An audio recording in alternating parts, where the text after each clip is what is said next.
August 7, 1942, 2:14 in the morning. The black waters of the Pacific lap against the hulls of transport ships anchored off a narrow strip of jungle-covered land.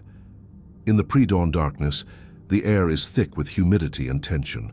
Thousands of United States Marines prepare to wade ashore onto a beach that will soon be stained with blood and etched forever into the annals of military history. This is beach red on Guadalcanal in the Solomon Islands, and what happens here in the coming months will determine the course of the entire Pacific War. The Marines climbing down cargo nets into their landing craft carry the standard weapons of their era: M1 Garand rifles with their distinctive ping, Browning automatic rifles capable of laying down suppressive fire, Thompson submachine guns beloved by sergeants and squad leaders. But hidden among these conventional arms is something unusual, something the enemy has never encountered in modern warfare, something that will shatter Japanese tactical doctrine and haunt their soldiers in the darkest hours of jungle combat. It is the Winchester Model 12 shotgun, a pump-action weapon originally designed for American sportsmen hunting ducks and pheasants, now transformed into one of the most devastating tools of close-range destruction ever fielded in battle. Before we dive deeper into this untold story of World War II, take a moment to subscribe if you love military history and war documentaries like this one, and tell me in the comments what city you're watching from. I'd love to know where my fellow history enthusiasts are located around the world. Now let's step back into that humid darkness and understand why a simple hunting weapon would become the stuff of nightmares for an enemy that prided itself on close combat superiority. To understand the impact of the shotgun in the Pacific, we must first understand the enemy who would face it. The Imperial Japanese Army of 1942 was not merely a military force, it was the armed manifestation of an entire philosophy of warfare, one rooted in centuries of samurai tradition and reinforced by decades of modern military indoctrination. Japanese military doctrine in the early war years emphasized spiritual superiority over material advantage. Their training manuals explicitly stated that the warrior spirit of the Japanese soldier, his willingness to die for the emperor, would overcome any technological edge possessed by Western forces. This wasn't just propaganda, it was genuinely believed at every level of command. The Japanese soldier trained relentlessly for bayonet combat, spending hours each day thrusting at straw targets while screaming battle cries. Night infiltration was practiced until it became second nature. The ability to move silently through darkness, to strike without warning, to engage the enemy at arm's length where spiritual ferocity mattered more than firepower, these were the pillars of Japanese tactical thinking. And initially this doctrine appeared to be devastatingly effective. In the opening months of the Pacific War, from December 1941 through the spring of 1942, the Japanese military had achieved a string of victories that seemed to validate everything their doctrine promised. In Malaya and Singapore, they had outmaneuvered and overwhelmed supposedly impregnable British defenses, capturing over 100,000 troops in what Winston Churchill would call the worst disaster in British military history. In the Philippines, they had driven American and Filipino forces into the Bataan Peninsula and eventually forced the largest surrender of US troops in history. In the Dutch East Indies, they had swept aside colonial defenses and secured the oil resources that would fuel their war machine. Everywhere they attacked, the same pattern emerged: aggressive night attacks, infiltration tactics, close-quarters bayonet charges that broke the morale of defenders who had expected conventional, predictable warfare. The Japanese High Command looked at these victories and saw confirmation that their warrior spirit could indeed overcome Western material superiority. American soldiers, they concluded from early encounters, were soft, dependent on heavy firepower, and unwilling to face the terror of hand-to-hand combat. These assumptions would prove catastrophic, but even as Japanese forces celebrated their conquests across the Pacific, American military planners were studying every report, every after-action review, every scrap of intelligence about Japanese tactics. The United States Marine Corps, in particular, was an organization built on adaptation and innovation. Unlike many military institutions bound by rigid doctrine and tradition, the Marines had a culture of pragmatic problem-solving. If something worked, they used it. If it didn't, they changed it. And when reports began filtering back about Japanese prowess in close-quarters night fighting, Marine planners started thinking about weapons that could dominate that specific environment. The answer was already in their arsenal, though few had recognized its potential. The Winchester Model 12, also known as the Model 1912, was one of the most successful pump-action shotguns ever made. Introduced to the civilian market in 1912, it had become a favorite of American hunters for its smooth action, reliability, and the fact that it could be fired remarkably quickly in the hands of a skilled user. During World War I, a military version called the Model 1897 trench gun had been deployed to devastating effect in the close confines of trench warfare, so devastating that Germany had filed a formal diplomatic protest claiming the weapon violated the Hague Convention's prohibition on weapons causing unnecessary suffering. The German protest in 1918 was extraordinary in its vehemence. German officials argued that shotguns loaded with buckshot caused wounds that were excessively cruel, wounds from multiple pellets that shattered bones and tore through tissue in ways that a single rifle bullet did not. They even threatened that any captured American soldier found carrying a shotgun could be executed on the spot as a war criminal. The United States' response was swift and uncompromising. Secretary of State Robert Lansing issued a note stating that shotguns were no more inhumane than many weapons already in use, and if Germany executed a single American soldier for carrying one, the United States would retaliate against German prisoners of war. The threat worked. No American was ever executed for carrying a shotgun, and the weapon remained in American hands until the armistice. But the German protest revealed something important. The shotgun, used properly, was terrifyingly effective in close combat, so effective that even a military power not squeamish about flamethrowers and poison gas wanted it banned. By the time World War II erupted, the Winchester Model 12 had been refined specifically for military use. The trench gun variant featured a 20-inch barrel, shortened from the standard hunting length to make it more maneuverable in tight spaces. A ventilated heat shield ran along the barrel to protect the user's hand from burns during rapid fire. A bayonet lug was added, though in practice few Marines ever fixed bayonets to their shotguns. The weapon's firepower made it unnecessary.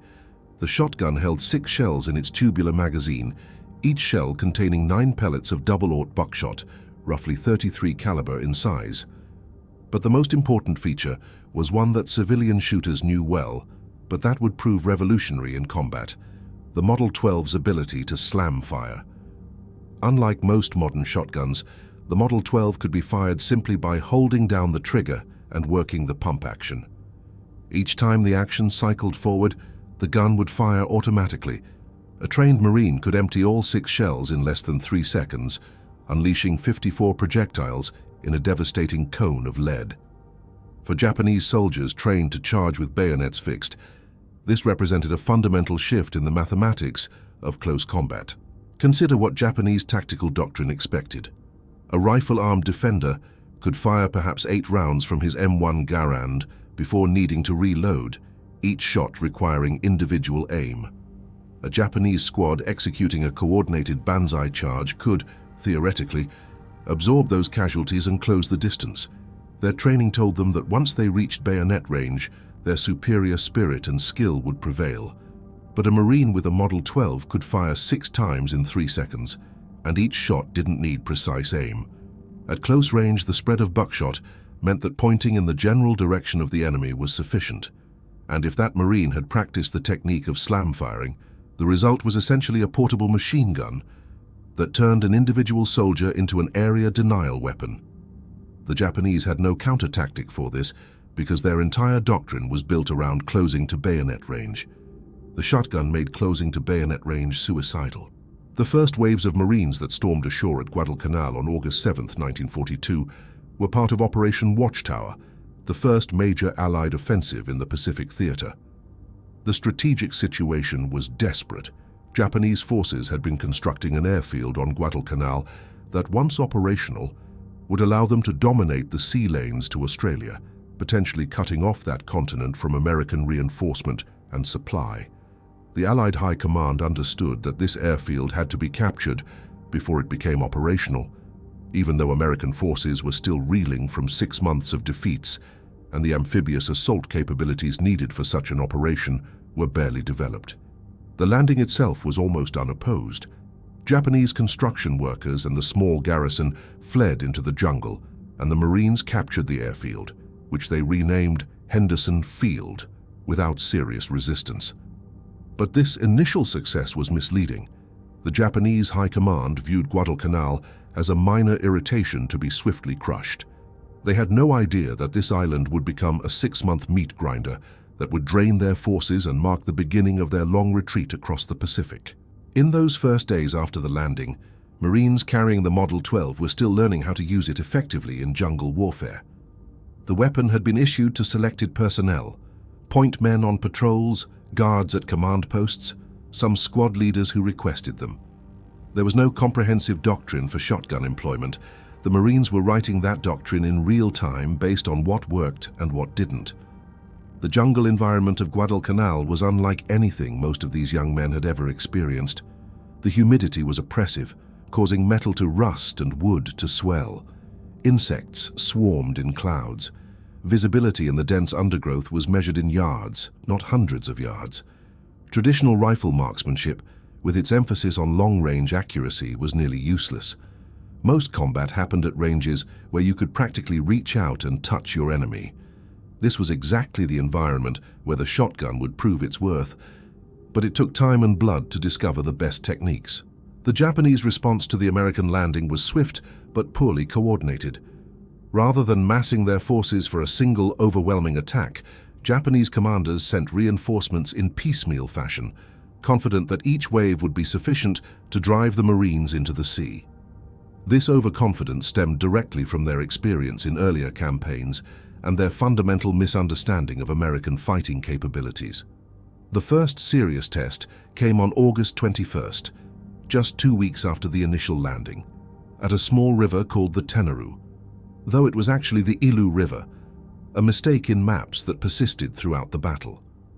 Colonel Kiyonao Ichiki landed on Guadalcanal with approximately 916 soldiers of the Ichiki detachment, elite troops who had fought in China and expected to make short work of the Americans. Ichiki's plan was textbook Japanese doctrine, a night assault designed to smash through the Marine perimeter and capture Henderson Field before dawn.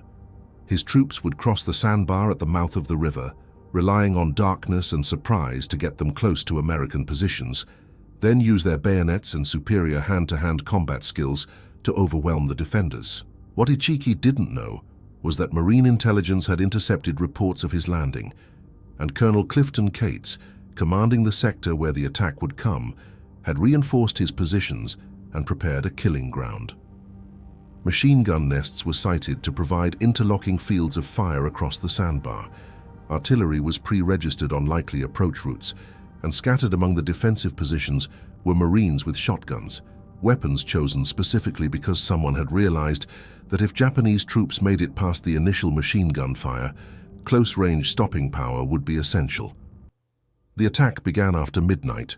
Japanese soldiers charged across the sandbar in waves, screaming battle cries, bayonets fixed, absolutely convinced of their tactical and spiritual superiority. The Marines opened fire, tracer rounds arced through the darkness. Machine guns hammered out their brutal rhythm. Artillery shells crashed among the attackers. But war is chaos, and despite the devastating defensive fire, some Japanese soldiers made it across the sandbar and reached the Marine positions. This was the moment where doctrine met reality, where theories about close combat were tested in blood and terror. In the darkness along the riverbank, with enemy soldiers just yards away, Marines with shotguns became the difference between holding the line and being overrun. One Marine later described the experience: the sound of Japanese soldiers crashing through the undergrowth, the confusion about where the enemy was in the absolute blackness, the moment when a figure appeared almost close enough to touch, and the reflexive pump and blast of the shotgun that didn't require careful aim, just pointing and firing. At ranges of 15 or 20 yards, a single shotgun blast could incapacitate multiple attackers. The spread of 9 pellets, each roughly the size of a 9mm bullet, turned the weapon into a handheld area effect system. And in the hands of Marines who had practiced the slam fire technique, the rate of fire was extraordinary. 3 seconds to empty the magazine, a few more seconds to reload from shells carried in bandoliers or pockets, then another 3 seconds of devastating fire. The Japanese had never encountered anything like it. As dawn broke on August 21st, the scale of the Japanese defeat became apparent. The sandbar and the approaches to the Marine positions were littered with bodies. Of Ichiki's 916 men, approximately 774 lay dead. The Marines had suffered relatively light casualties, 43 killed. The battle became known as the Battle of the Tenaru, and while machine guns and artillery had done the bulk of the killing, the performance of the shotgun-armed Marines in the close-quarters fighting had been noted. After action reports mentioned the weapon's effectiveness, word spread among the ranks. More Marines began requesting shotguns for patrol duty and defensive positions. The Model 12 was proving itself not just as a weapon, but as a tool that fundamentally altered the tactical equation of jungle combat. But this was just the beginning. The campaign for Guadalcanal would drag on for 6 more brutal months, and the shotgun would find many more opportunities to demonstrate its worth. The Japanese, for their part, were confused and disturbed by their defeat at the Tenaru. The official reports blamed poor coordination, the element of surprise being lost, even the fighting spirit of individual units. But privately, survivors spoke of the terrifying experience of facing weapons that filled the air with lead, weapons that seemed to fire impossibly fast, weapons that killed before you could close to bayonet range. Some accounts from Japanese soldiers captured later in the campaign mentioned the distinctive sound of the pump-action shotgun cycling, that sharp, metallic cha-chunk that could be heard even in the chaos of battle. In the jungles and darkness, that sound became associated with immediate, overwhelming violence. It was the sound that preceded death, and Japanese infiltrators learned to fear it. But the Japanese military was not an institution that learned from tactical failures quickly. Their doctrine was so deeply ingrained, their belief in spiritual superiority so fundamental to their identity as warriors, that they continued to employ the same tactics, expecting different results. Throughout September and October of 1942, the pattern repeated itself. Japanese reinforcements would arrive on Guadalcanal, usually landed at night by destroyers in what became known as the Tokyo Express runs. Japanese commanders would plan attacks designed to overwhelm the Marine perimeter through night assault and close combat, and each time the Marines would repel them, inflicting disproportionate casualties. The battles had names that would become legendary in Marine Corps history: Edson's Ridge, Henderson Field, the Matanikau River. In each engagement, the combination of American firepower, defensive preparation, and tactical flexibility proved superior to Japanese attacks, no matter how bravely those attacks were pressed. And in each engagement, the Marines continued to refine their use of the shotgun, learning through experience what worked and what didn't. One technique that emerged during this period was the deliberate positioning of shotgun-armed Marines at key points in the defensive perimeter, specifically at places where Japanese infiltrators were likely to probe. The Japanese had a tactic of sending small groups of soldiers forward in the darkness to find weak points in American lines, then signaling for larger forces to exploit those weaknesses. Marine commanders began stationing men with Model 12 shotguns at these vulnerable points, essentially turning them into human claymore mines. When Japanese infiltrators approached, the shotgunner would wait until they were close, sometimes terrifyingly close, then fire. The result was usually immediate and decisive.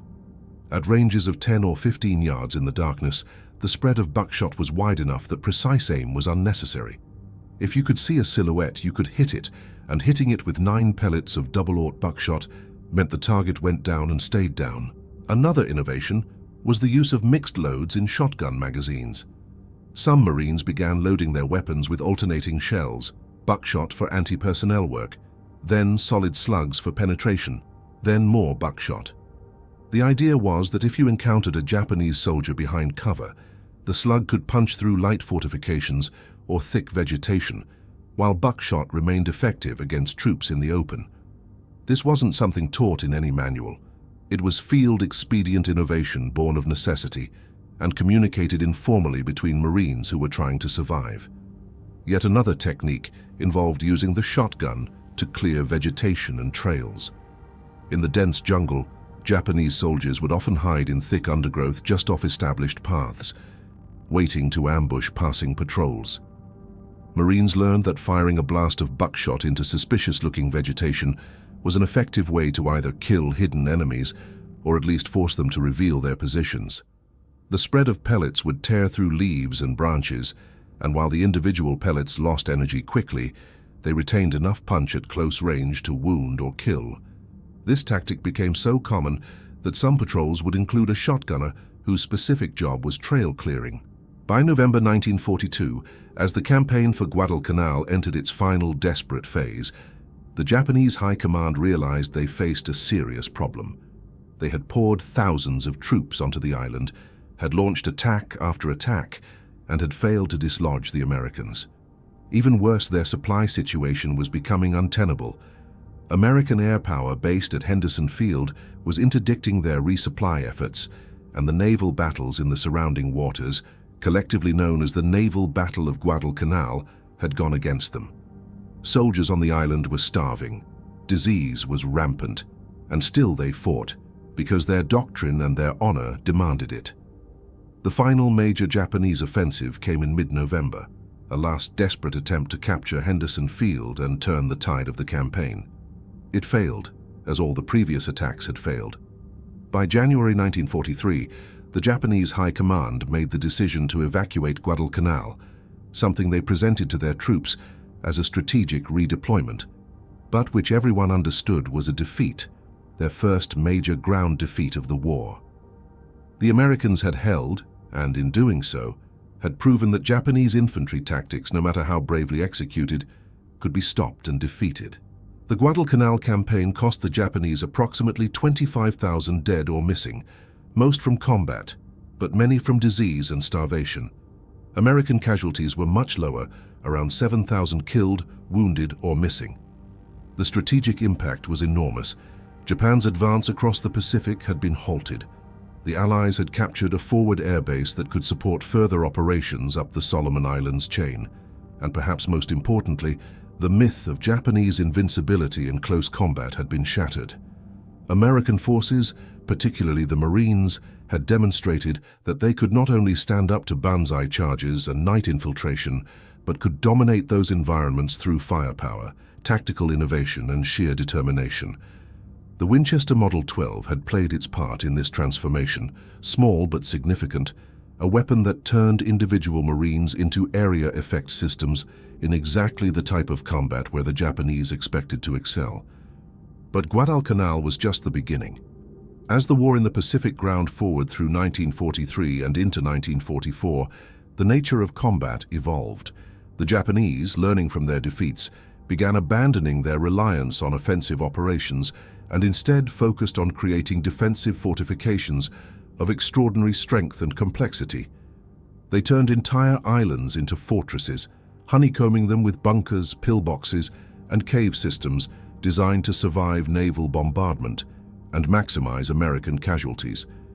This shift in Japanese strategy created new tactical challenges, and once again, the shotgun would prove its worth, though in different ways than on Guadalcanal. The campaigns in the Central Pacific, places like Tarawa, Saipan, Peleliu, and eventually Iwo Jima and Okinawa, would demonstrate that the Model 12 was not just a jungle warfare weapon, but a tool for the brutal work of cave and bunker clearing, work that would define the final years of the Pacific War.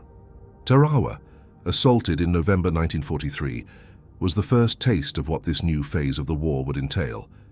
The Japanese garrison had transformed the tiny atoll into a fortress with hundreds of fortified positions and approximately 4,700 defenders who had been told to kill at least 10 Americans each before dying. The initial marine assault was a disaster, with landing craft hung up on reefs and Marines forced to wade hundreds of yards under withering fire. But once ashore, the Marines had to reduce each Japanese position individually, a process that involved grenades, satchel charges, flamethrowers, and close-range direct fire. Here, the shotgun found a new role. When assaulting a bunker or pillbox, Marines would use explosives or flamethrowers to suppress the position. Then a rifleman or shotgunner would move close and fire directly into the firing slit. The shotgun's spread made it ideal for this work. You didn't need to aim precisely through a narrow opening, just point and fire. The 9 pellets would fan out, and at least some would enter the aperture, killing or wounding the occupants inside. But even more devastating was the shotgun's effectiveness in cave fighting. The Japanese on later islands like Peleliu, Iwo Jima, and Okinawa dug extensive tunnel systems that connected defensive positions and allowed them to move unseen between fighting positions. These tunnels and caves had to be cleared one by one, often by Marines crawling through darkness, not knowing what waited around the next turn. Combat engineers would sometimes seal caves with demolition charges, but if intelligence suggested the cave system might contain useful documents, or if there was a chance of capturing prisoners, Marines had to enter. This was where the Model 12 became truly indispensable. A Marine entering a dark tunnel or cave couldn't use a rifle effectively. The length of the weapon was a disadvantage in confined spaces, and precise aim was impossible in the darkness. But a shotgun was different. You could hold it one-handed if necessary. You could fire from the hip, and most importantly, the spread of buckshot compensated for the inability to aim accurately. Marines developed a technique specifically for cave fighting that was as brutal as it was effective. They would fire shotgun blasts into cave mouths at angles, deliberately ricocheting the buckshot off the rock walls. In the confined space of a cave, the pellets would bounce and careen in unpredictable directions, creating what survivors described as a storm of metal that seemed to come from everywhere at once. Even if the ricocheting pellets didn't kill outright, they would wound, and the psychological effect was devastating. Japanese soldiers hiding in caves would hear the distinctive sound of shotgun fire, then experience the surreal terror of being hit by projectiles that seemed to defy physics, coming from angles that should have been safe. The noise alone, magnified and distorted by cave acoustics, was enough to break the nerves of even veteran troops. Some Japanese soldiers would abandon perfectly defensible cave positions simply because the psychological pressure of shotgun fire ricocheting around them was unbearable.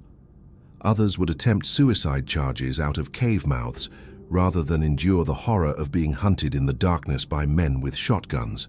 On Peleliu in September and October of 1944, the Marines faced one of the most sophisticated Japanese defensive systems of the entire war. The island's limestone ridges had been turned into a labyrinth of tunnels and firing positions, with Japanese defenders able to appear, fire, and disappear back underground before American forces could respond. Reducing this fortress took nearly 2.5 months and cost thousands of casualties. The fighting was so brutal that the 1st Marine Regiment, which landed at full strength, had to be withdrawn from combat after suffering approximately 55% casualties. In this nightmare environment, the shotgun proved essential for the close-quarters tunnel and cave fighting that dominated the campaign. Marines would enter tunnel systems not knowing if they would encounter an empty chamber or a group of Japanese soldiers waiting in ambush. The man on point, the 1st Marine into the darkness, almost always carried a shotgun because it gave him the best chance of surviving the first seconds of contact. That initial burst of fire, 9 pellets spreading out in the darkness, could mean the difference between walking out of that tunnel or being carried out. Saipan in June and July of 1944 witnessed perhaps the most horrifying large-scale banzai charge of the entire war. On the night of July 7th, thousands of Japanese soldiers and armed civilians launched a final desperate attack against American positions. Estimates of the attacking force vary, but it was somewhere between 3,000 and 4,000 individuals, many of them wounded, some armed only with bamboo spears or sharpened sticks, all driven by a combination of military orders and mass hysteria to hurl themselves at American lines. The attack initially broke through in some sectors, creating chaos and panic. American artillery fired point-blank into the masses of charging Japanese. Machine guns overheated and jammed. In some positions, it came down to hand-to-hand fighting, Marines using rifle butts, knives, and fists.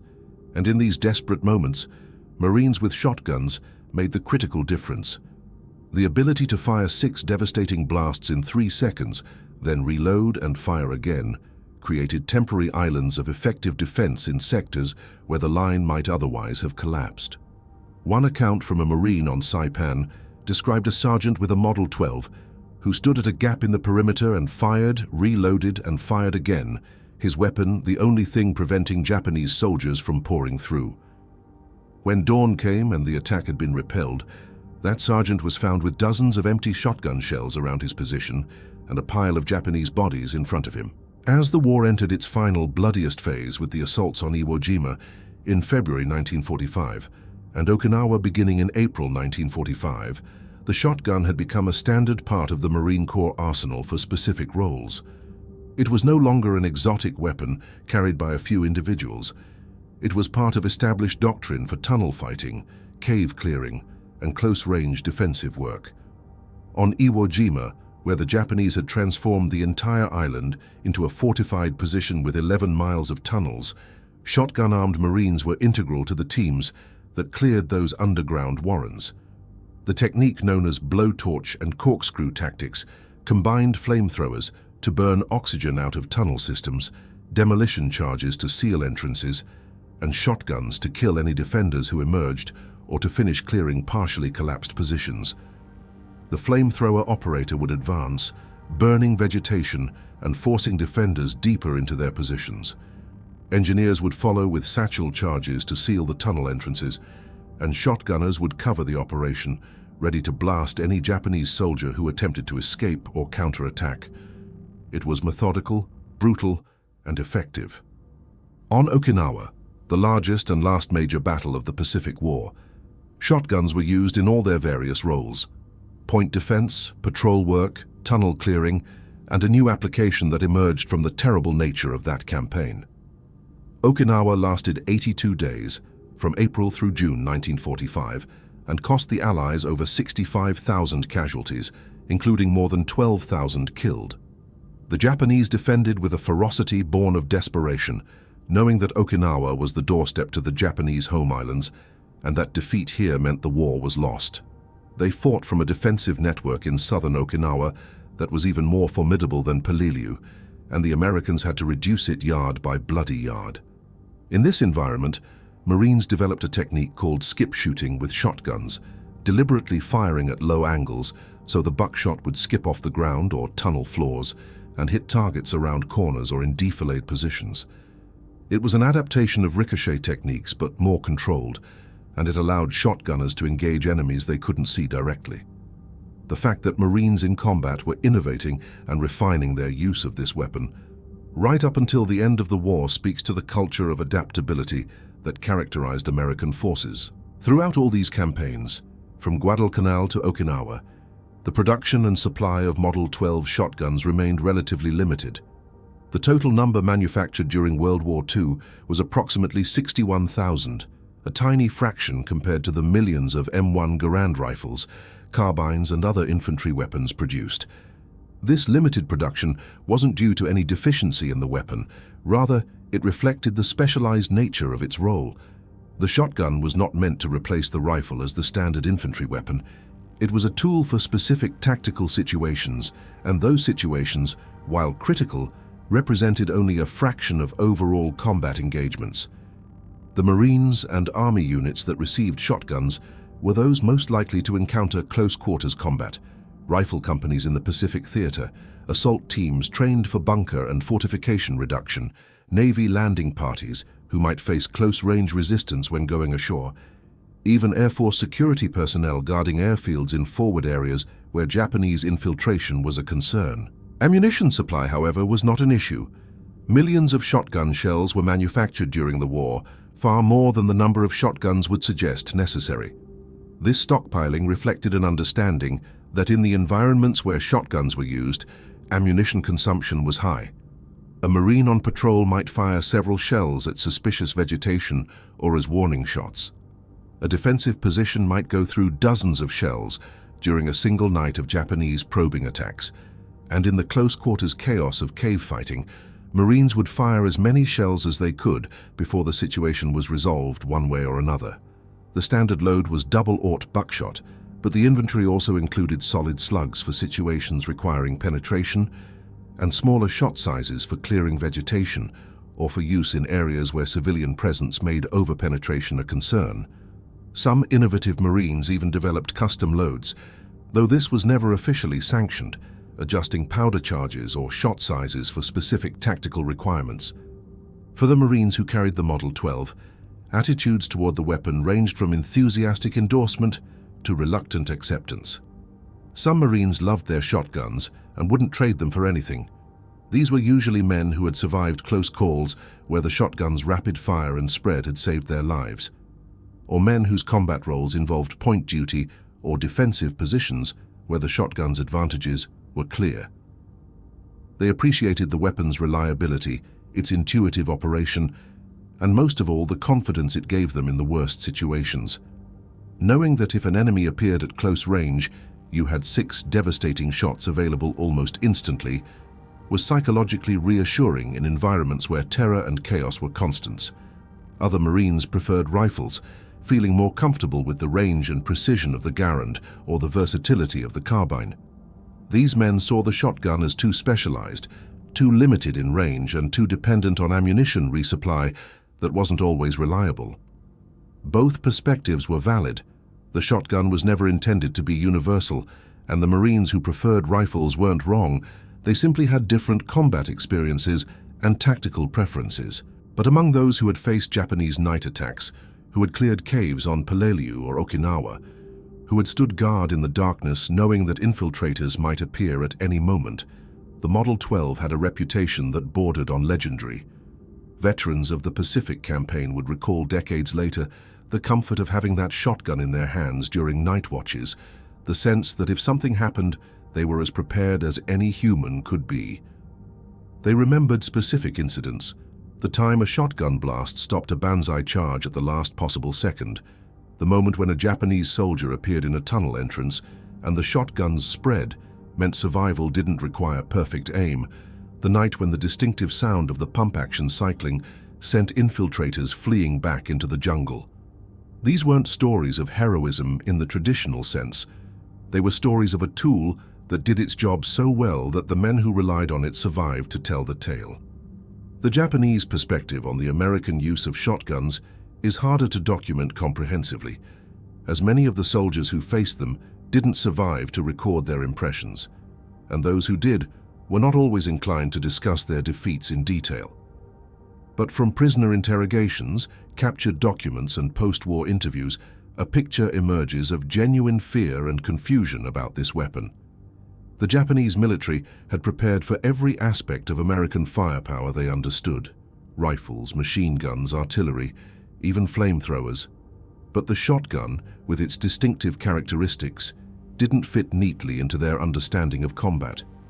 It wasn't a machine gun, but it could fire almost as fast in short bursts. It wasn't as accurate as a rifle at range, but at close quarters, it was more lethal. And perhaps most disturbing from the Japanese perspective, it took away the one advantage they believed they possessed: superiority in close combat. A Japanese soldier executing a perfect bayonet charge, demonstrating all the spirit and skill his training had instilled, could be stopped by a single shotgun blast before he closed to arm's reach.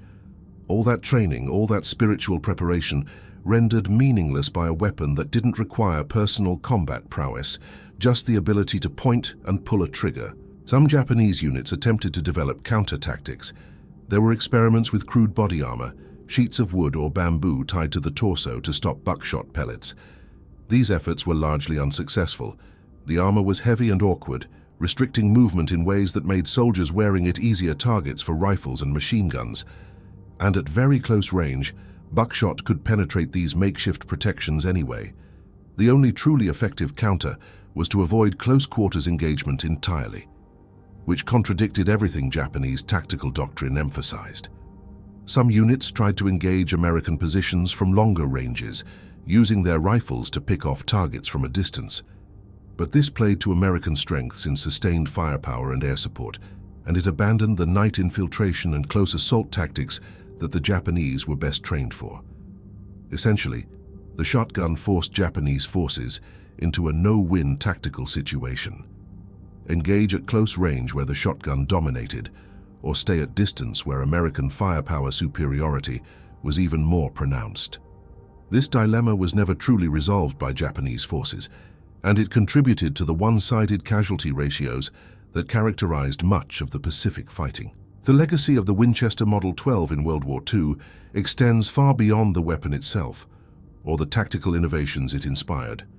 It represents a broader truth about the American approach to warfare, one that would characterize U.S. military operations for decades to come. American forces in World War II demonstrated a willingness to experiment, to adopt unconventional solutions, and to prioritize what worked over what tradition dictated. The Marines didn't use shotguns because some general staff had decreed it in a doctrine manual. They used shotguns because they solved specific tactical problems effectively. This bottom-up innovation, where solutions emerged from the field and were then codified into doctrine, became a hallmark of American military culture. It stood in stark contrast to the rigidity that often characterized other military organizations, including the Japanese forces they faced. Where Japanese doctrine emphasized adherence to established principles even in the face of contrary evidence, American doctrine was fluid, willing to change based on what combat experience revealed. The shotgun was just one example of this adaptability, but it was a particularly visible and dramatic one. After World War II ended with Japan's surrender in August 1945, the Winchester Model 12 didn't retire from service.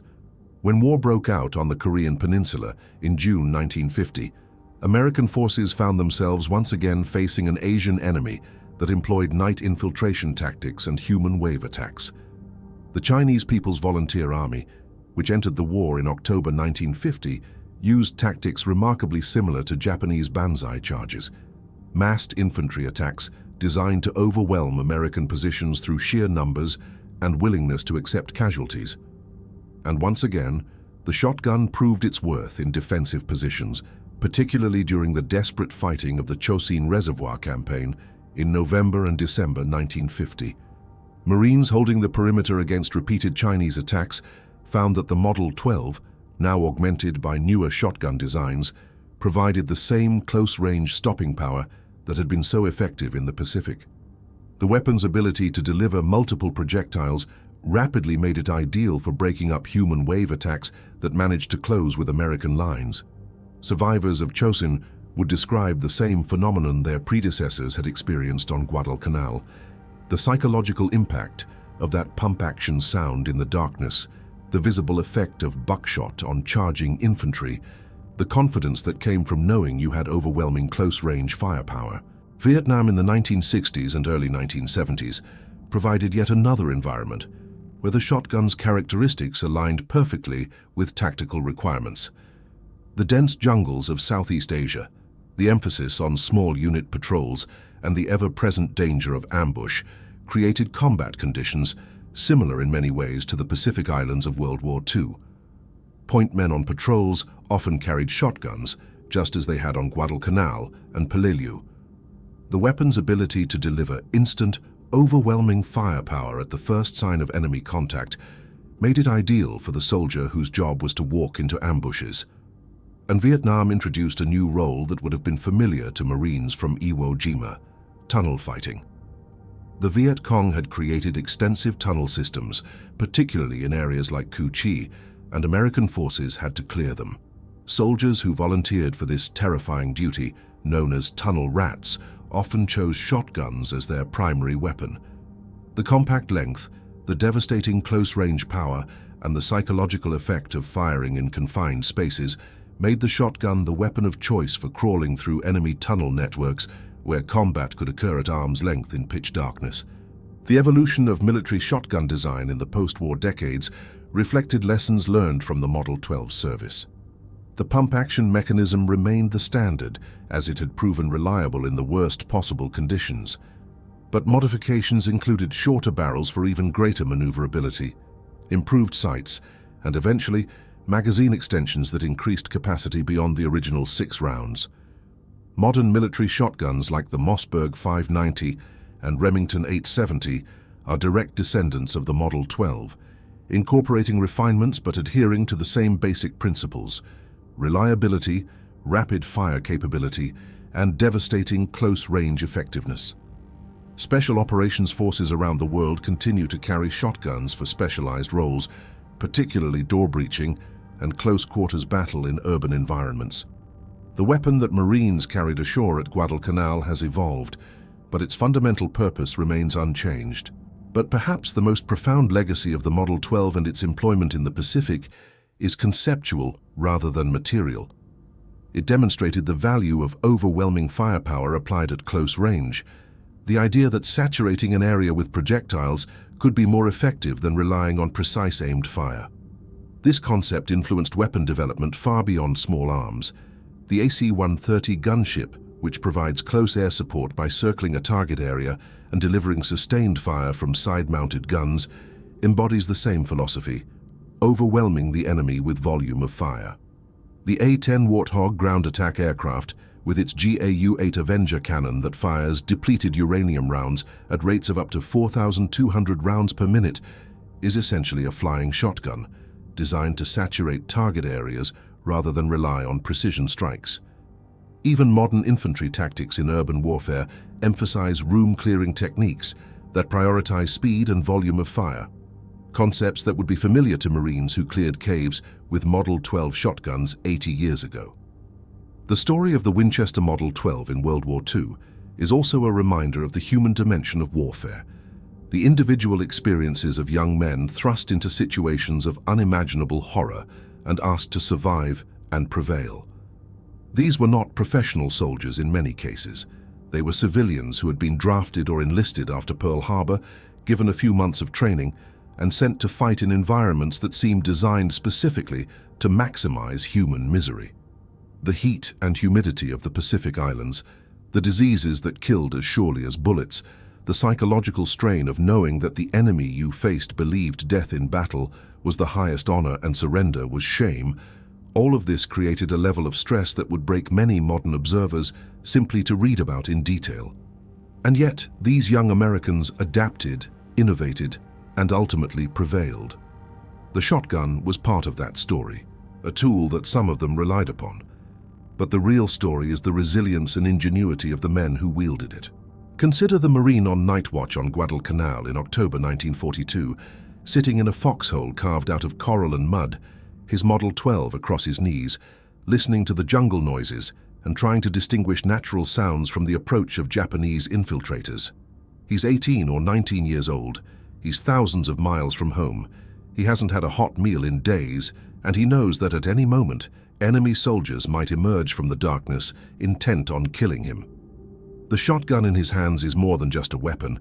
It's a psychological anchor, a source of confidence in a situation designed to inspire terror. He's been told that if he hears movement, he should challenge first, then fire if necessary. But he also knows that Japanese soldiers have learned to mimic American voices, calling out corpsman or password in accented English to confuse defenders. So he waits, every sense straining, finger near the trigger, knowing that his decision in the next few seconds might mean life or death for himself and the men sleeping nearby who trust him to keep watch. This is not the romanticized version of war found in movies or propaganda. This is the reality, and the shotgun is simply one element of that reality. Or consider the tunnel rat in Vietnam in 1968, a volunteer because someone had to do it, and he was small enough to fit through the narrow passages. He's crawling through absolute darkness, his shotgun held in front of him with one hand, a flashlight in the other, knowing that around any corner he might encounter an enemy soldier, a booby trap, or a dead end that means he has to back out the way he came. He can hear his own breathing echoing off the earthen walls. He can smell the damp earth and something else, something organic and unpleasant that might be decomposition or might be the unwashed smell of human occupation. His heart is pounding so hard he's sure it can be heard throughout the tunnel complex. And the shotgun, barely visible in the darkness, is the one thing between him and whatever waits ahead. If contact comes, there will be no time for careful aim, no opportunity for a second chance. It will be instant, reflexive, and decided by who fires first. The fact that his weapon can fire 6 times in 3 seconds is the only reason he's willing to be here at all. These individual stories, multiplied across thousands of Marines and soldiers, across dozens of battles and campaigns, constitute the real legacy of the Model 12. The weapon was effective because of its mechanical characteristics, but it mattered because of what it meant to the men who carried it. It provided a measure of control in situations fundamentally characterized by chaos. It offered the possibility of survival in environments designed to maximize casualties, and it worked in conditions where many more sophisticated weapons would fail.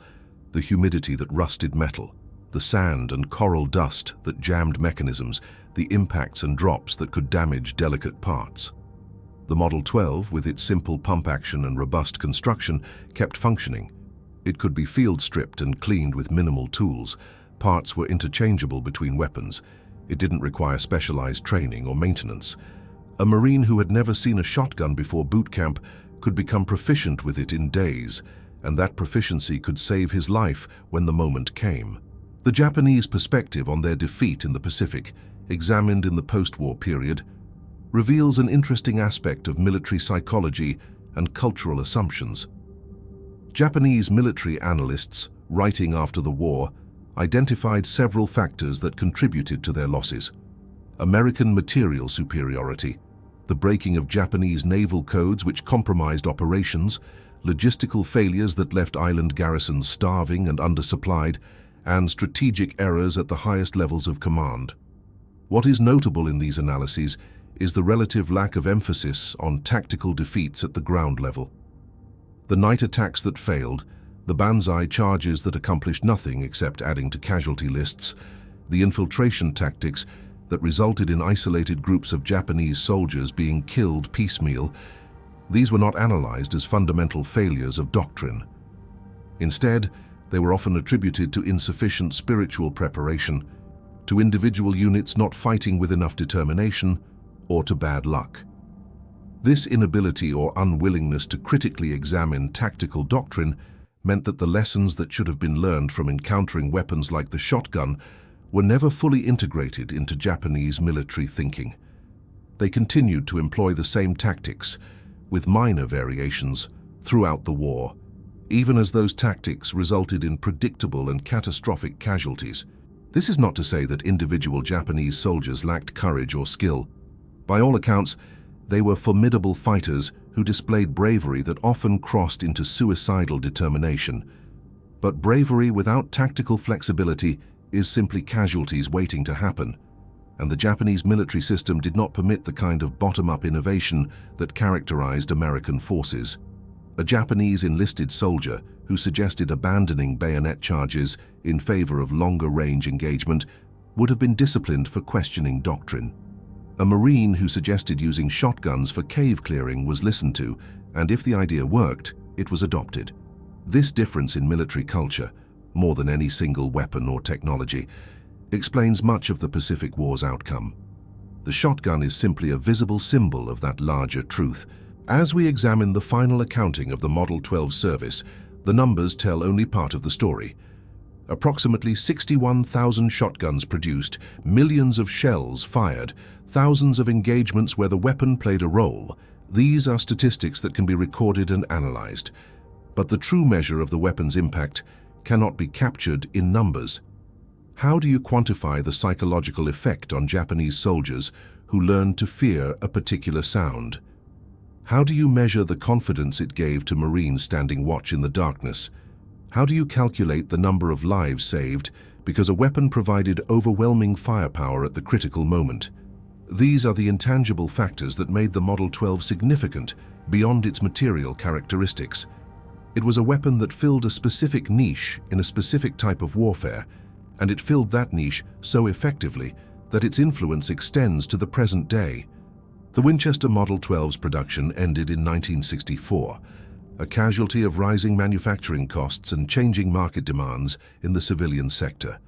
The military had already begun transitioning to other shotgun models better suited to modern requirements. But the weapon itself lived on in armories and reserve stocks for years afterward.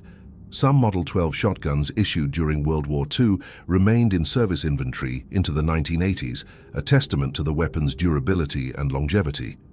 Today, surviving military Model 12 shotguns are collector's items, highly sought after by historians and firearms enthusiasts. Each weapon carries with it the potential for an untold story. Was it carried ashore at Guadalcanal? Did it clear caves on Peleliu? Was it fired in anger on some nameless night, its blast of buckshot the last thing a Japanese soldier ever saw? The patina of rust on the heat shield, the wear on the wooden stock, the scratches and dents accumulated over years of service. These are the physical evidence of participation in events that shaped the modern world. For veterans who carried the Model 12, the weapon often held a special place in their memories, distinct from the other tools of their trade. In reunions and interviews conducted decades after the war, when these men were in their 70s and 80s, they would sometimes mention the shotgun with an affection that seemed out of place for an instrument of death. But this wasn't affection for killing. It was appreciation for a tool that had kept them alive, that had performed reliably when reliability was the difference between survival and death, that had given them a fighting chance in situations that seemed designed to maximize casualties. One veteran, interviewed in the 1990s, described his Model 12 as the weapon I trusted more than any other, a simple statement that carried profound weight when you understood what he had endured. Another described the sound of the pump-action cycling as the most beautiful sound in the world when you were scared shitless in the dark and something was moving in the bushes. These personal testimonies, collected from men who had no reason to embellish or exaggerate half a century after the fact, provide the most compelling evidence of the weapon's significance. The broader historical narrative of the Pacific War encompasses so much more than any single weapon. Grand strategic decisions, massive naval battles, the development of amphibious warfare doctrine, the terrible decision to use atomic weapons, the political maneuvering that shaped post-war Asia. Against that vast canvas, the story of a shotgun might seem trivial, a minor footnote to greater events. But history is not just the story of generals and admirals, of policy decisions and strategic plans. History is also the story of individual experiences, of the tools and techniques that kept soldiers alive, of the small innovations that accumulated into tactical advantages.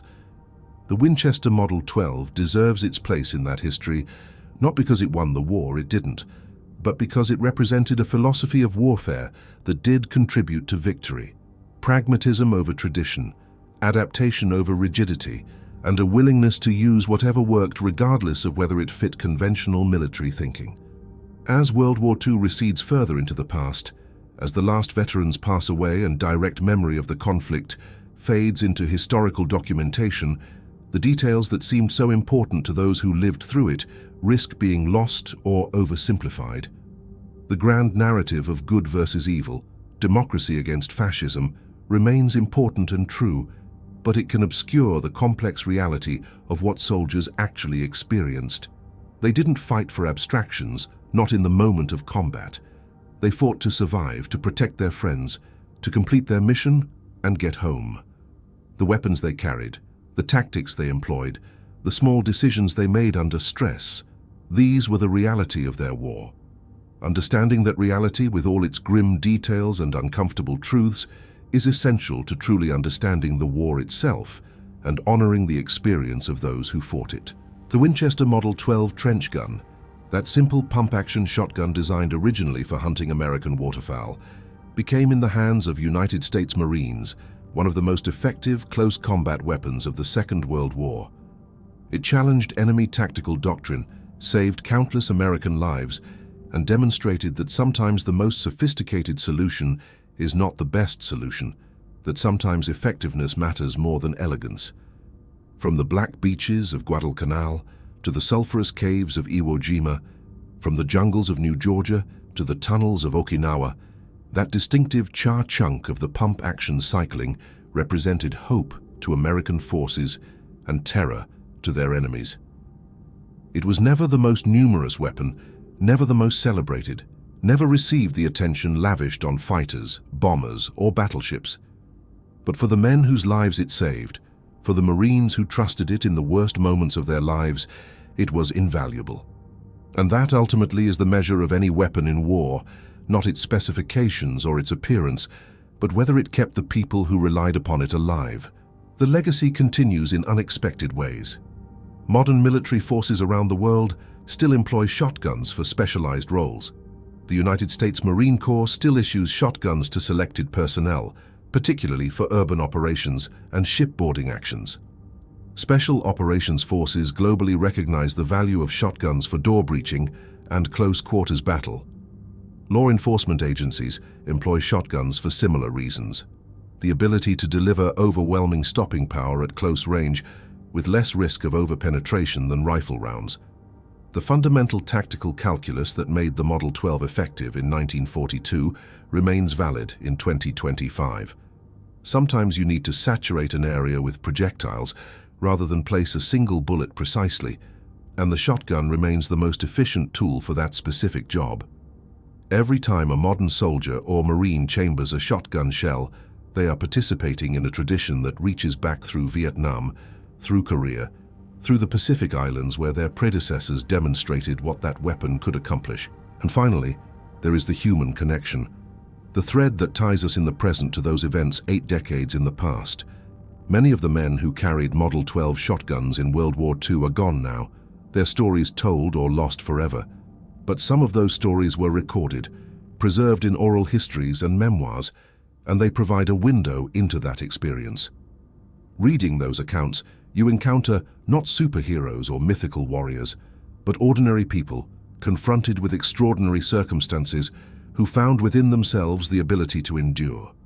They were frightened, often terrified. They were exhausted, sometimes to the point of collapse. They witnessed horrors that would haunt them for decades afterward, and yet they continued, because they had no choice and because their friends depended on them. The shotgun was just one of the tools they used to survive, but in remembering the shotgun, in understanding what it meant to them and what it accomplished, we honor their experience and ensure that the lessons learned at such terrible cost are not forgotten.